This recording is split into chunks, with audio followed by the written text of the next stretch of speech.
Hello everyone. It is my biggest pleasure to be here speaking today about my big passion, Agile HR. Nice to be opening act for Jürgen. Hello. When I started looking into, I've got a long history in HR in the traditional companies, the industrial companies, and 6 years ago I came across the Scrum Guide, which totally blew my mind because it explained a way to work which I always had thought that work should be like, an adaptive, organic way of working. And the next idea which hit me was that, shit, HR is not going to work at all for this. And since then I've been looking into how HR, human resources or people operations that I like to use, would work better for agile organizations, and how HR can use agile methodologies and thinking and lean thinking in their own service and product development. So what we're going to do today is I'm going to try to share a way of thinking, because what I'm hearing here, it's brilliant. When I started going to agile conferences, I was like the weird girl from HR, you know. Who are you? What are you doing here? We want HR to stay as far away as possible for what we are doing, because they are just messing up everything up. So, but I told them, okay, you just wait. When you start scaling things, when you go into large organizations, you will bump your head against these traditional, old school, industrial processes and practices, which are not going to support how you work.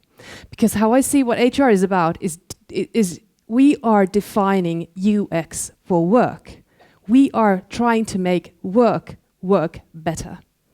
So what I'm asking you to do now, let's have a little warm up, because you've been sitting there quietly.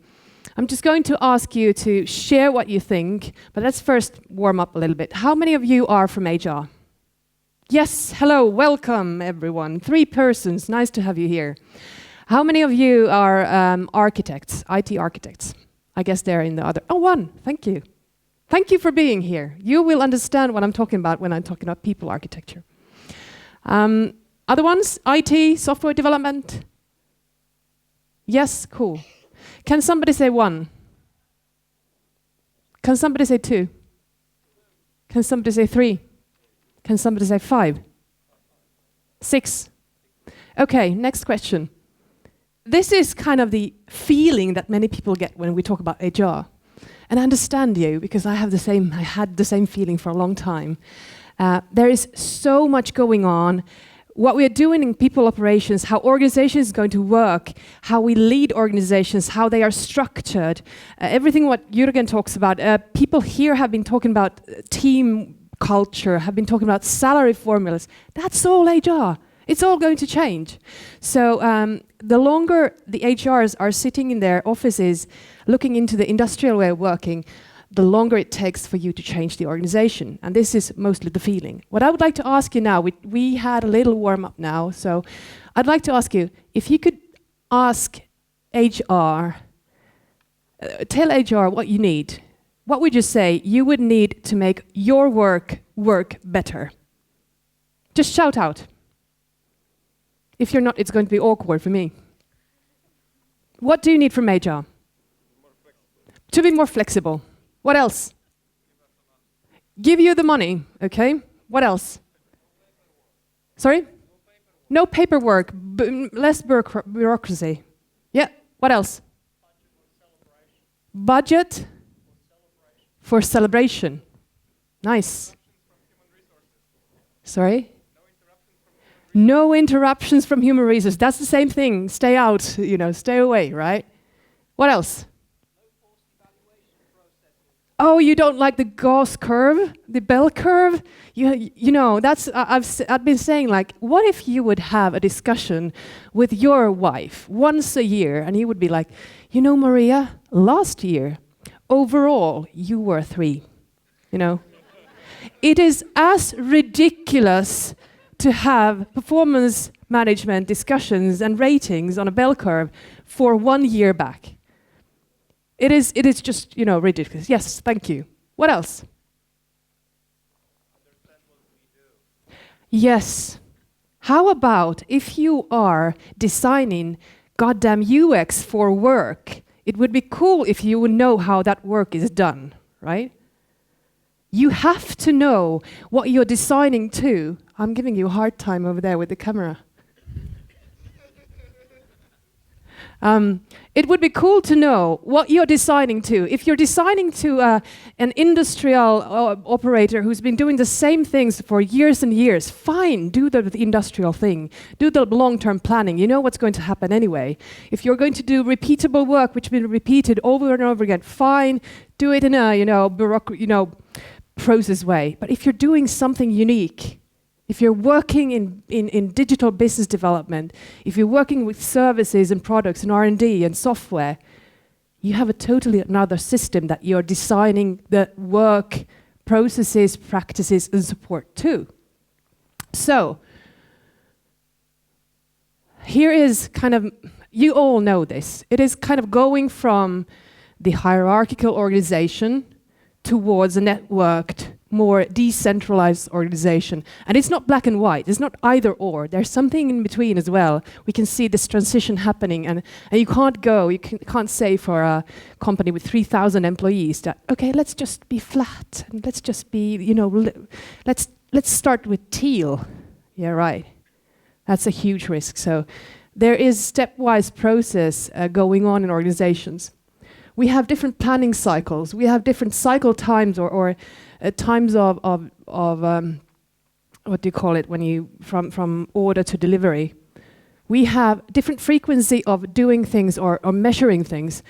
It's a brilliant idea, this having once a year discussion about your development or your targets. It doesn't work when you're talking about Agile.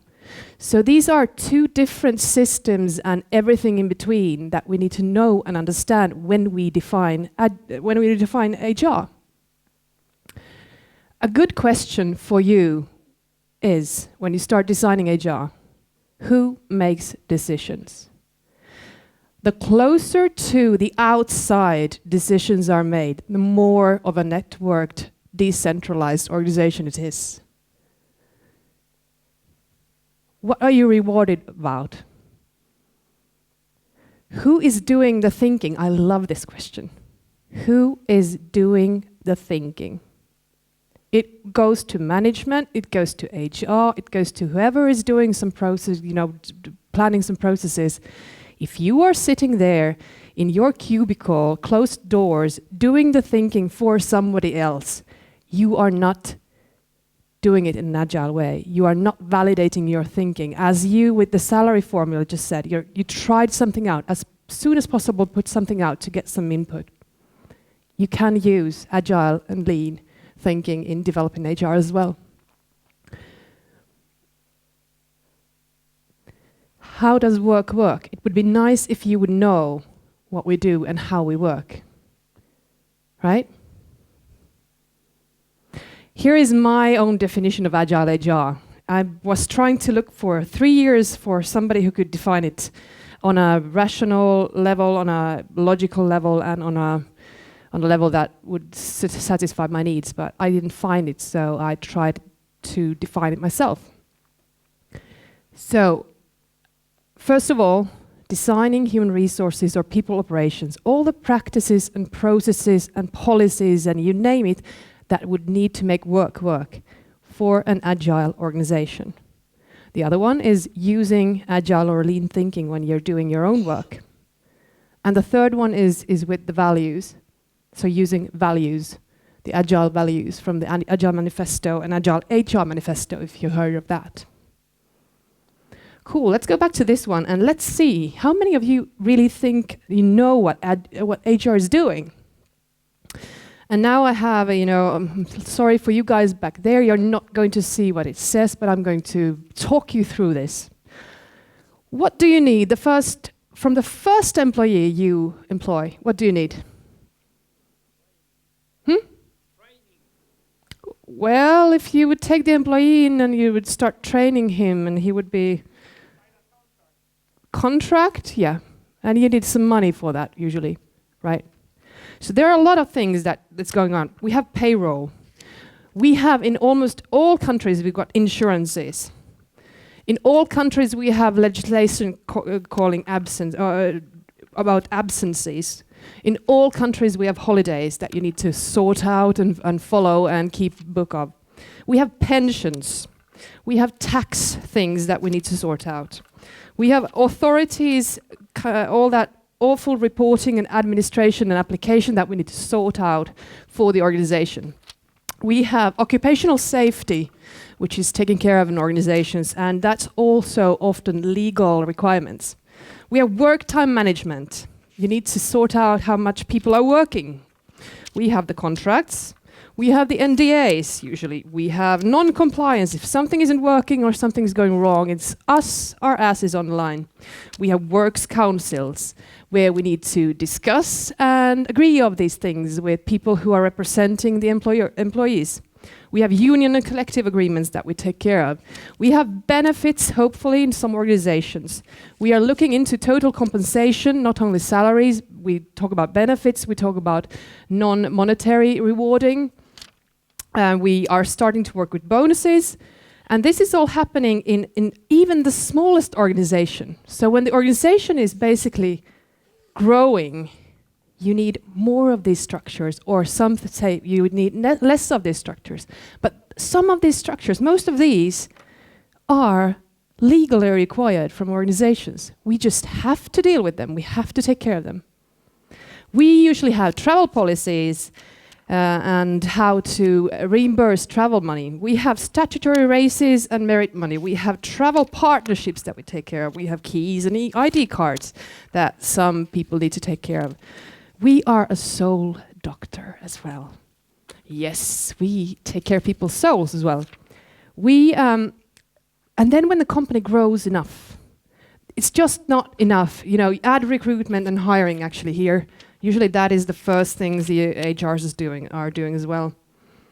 Then when there is not enough work for HR, too much work for HR, what do? We turn these into policies and processes that the managers start doing themselves, which creates a lot of, I don't know what the word is in English, like false, like wrong kind of work, a lot of mistakes that we need to correct, right?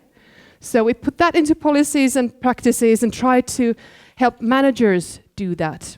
Then we start taking care of mandatory trainings, and we start supporting the managers doing all this with all the policies and all the stuff. We start developing managers to be able to help them do all of these legal things. We have usually induction that we take care of. Then recruitment is difficult for some areas. We do some employer branding. And then we also are the events coordinator in organizations. We often take care of Christmas parties, birthday presents, and all of that. We do the employee negotiations, so layoffs or changes need to be negotiated with the unions over here. We often have learning and development. We have training, we have performance, we have development discussions, we have feedback, we have mergers and acquisitions. We take care of all of this for two companies and do the DD as well. So we have that. We have gender equality in all of the countries we need, or European Union at least, we need to have a plan for having gender equality. So let's add that in. Now social media, we need to be active on social media to do the employer branding. We need to know that as well. Well-being is also on our list to do's. We have expats or distant workers, which we need to take care of. And expat workers or distant workers, this is all different in all the countries. Yeah, and then we do some soul doctoring more. We have international project policies, so when we have projects somewhere and we bring people in from different countries, it's not very fair if some people can go home 4 times a year and some people 2 times a year. So we take care of that, it's fair and cool over there. We try to help people with organizational change. We help them with employment planning and budgeting. That's what we do. We take care of looking at headcounts and full-time equivalents. Sometimes I'm hearing a lot of companies not even knowing how many people they've got working for them. And when they send to India a question about, how many managers, how many employees, how many this and that, they get a response, yes. So it is not going very well with all of this in many companies. We got senior management contracts. We got Leadership is on our, why don't you HR do leadership and then support leadership? We've got culture, big words. We have talent. We have, and all of this needs often somewhere along the line when you're growing, you can't do this with Excel sheets anymore, right? You need an HR system, and suddenly you have to be an ICT professional as well on developing the IT system for all of this.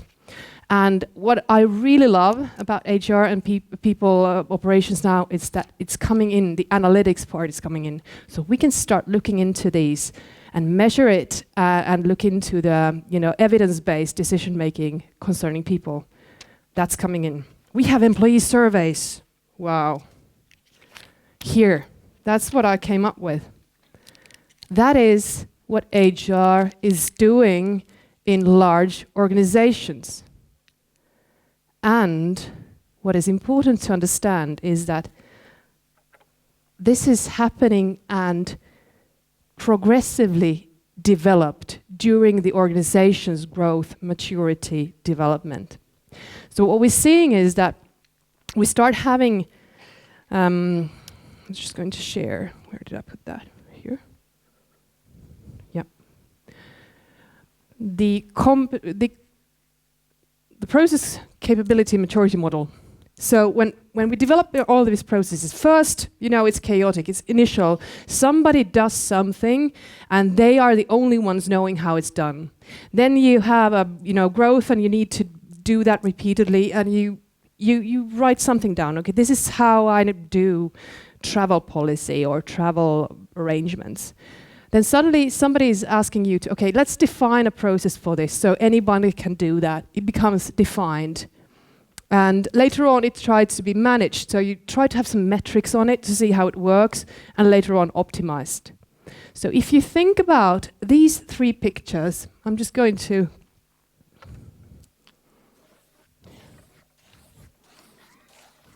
initial, repeatable, defined, managed, optimized. If you think about these three pictures at the same time, this is what helps me navigate around the people architecture of any organization. Where are they on the kind of the modern or digital maturity? Are they over here? Have these been designed to fit that system? Or are they designed, developed according to this, using that kind of thinking, using the industrial thinking? How can I help them try to take parts of these? These are all connected to each other. It's like an architecture. If you change recruitment, you need to change some other places, as we saw here. If you change performance, it's connected to everything. And what is most important is some of it just needs to happen, and how you work even with these kind of lower value things will have a huge impact on if you're going to build a culture which supports digital business or not. So what I really would like you to think about is how can you help HR understand how all of these should be defined and designed so they fit and support your work. I've been coming across HRs who talk about Agile and executives and boards. Currently I'm working more and more with executive teams explaining this to them, that the architecture of how work is happening is changing. And that they need to understand that that's led in a different way. It's communication, leadership, how teams are structured, how new roles, all new processes, it has to change. And it's a huge, huge mindset change, and they really need help with that.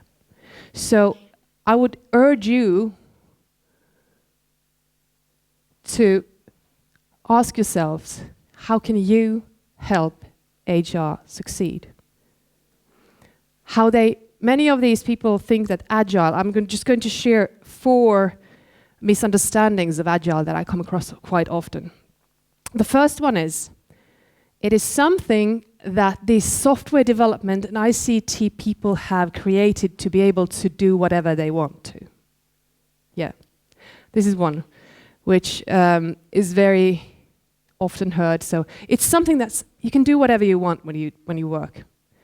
Very, very much wrong.